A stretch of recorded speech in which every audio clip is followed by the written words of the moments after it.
Chapter 20. Hitchin' a Ride.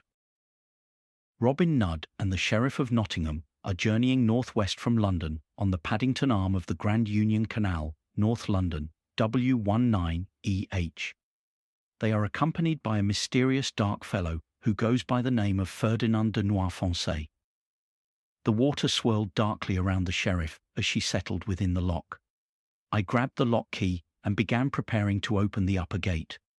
The sheriff slowly floated upwards as the swirling water filled the lock. Soon, the operation was complete. I placed my back on the gate's arm, and heaving with all my might, my feet resting firmly on the raised stone ladder, I pushed. The lock gate began to swim in the water. Once it was open, I pulled on the guide rope, and the sheriff drifted into the quayside. Quickly, I untied the forward line, then the aft line. I held the guide line taut as the sheriff floated freely, and then, pulling hard, I brought the sheriff forward. She slipped through the murky waters easily, like a soul floating from one world to another. Coiling the guide line carefully, I stepped onto the aft deck and gently slipped the gear lever to the forward position. The sheriff's Perkins steam engine coughs slightly, but she never fails me. She has a dual-powered system that can be run from the wood burner or from the batteries, which in turn are charged by the solar panels along her roof, and alternatively, the generator, which in turn is powered by the steam engine. Of course, there is the Major too. He is a massive grey Yorkshire horse. He is getting on in years now and is not always with me on my journeys. But when he is, the years fall away and he pulls her along the towpath with what appears to be effortless ease. The sheriff also has a mast and short-rigged sail, which I only use on the tidal part of the bigger rivers. After resting for a moment, I gave a swift, sweet toot on the whistle. The sheriff moved gracefully out of the lock, and we slipped upstream. It took a short while to moor next to the lock, tie up, and close the upper gates. Then, I studied the sky and decided to secure the mooring. We would stay put for the night. I whistled, and Ferdinand looked up from where he dozed on the roof.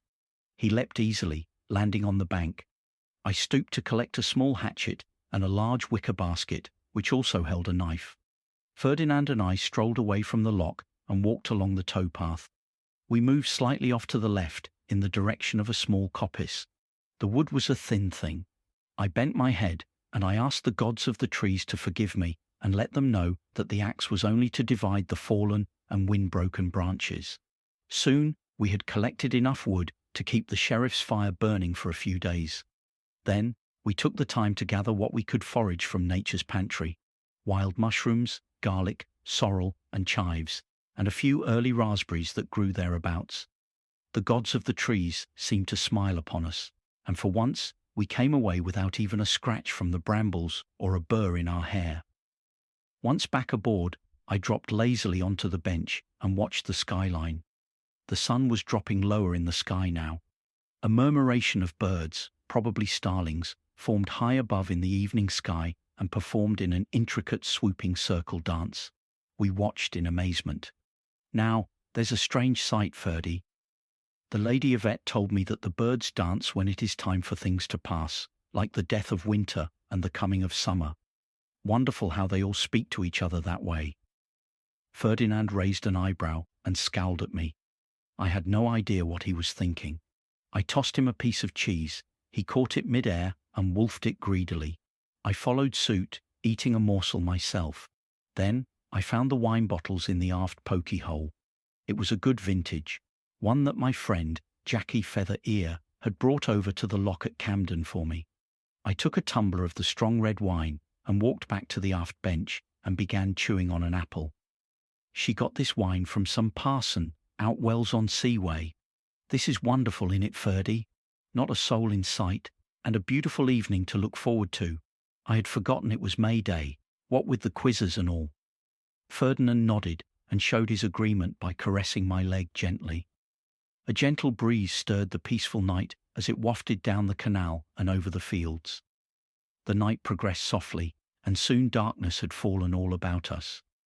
The moon began to rise, just north of true east, as the goddess Selene drove her chariot high into the night sky.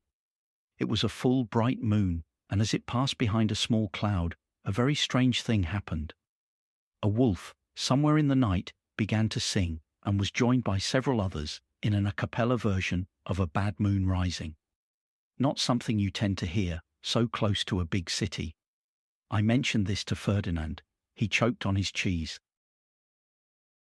The moon re-emerged from behind the clouds. The first slim crescent of it was slowly becoming visible. Then a truly strange phenomenon took place. The upper horn of the moon's crescent seemed to split into two, and from the midpoint of the division, a bright flaming torch seemed to spring. It spewed out over a considerable distance like a blast of fire with hot coals and sparks.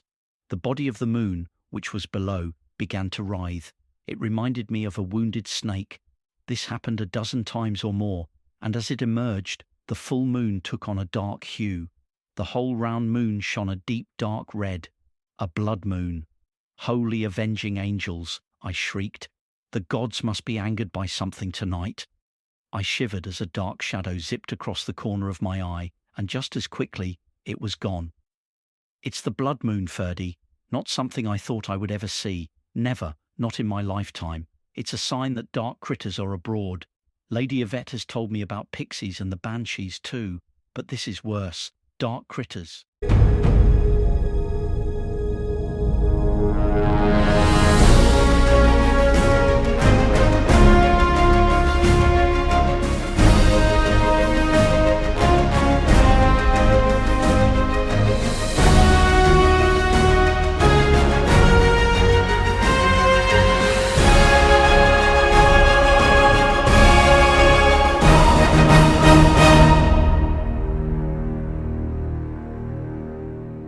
Please press the like icon. It really helps with the algorithm.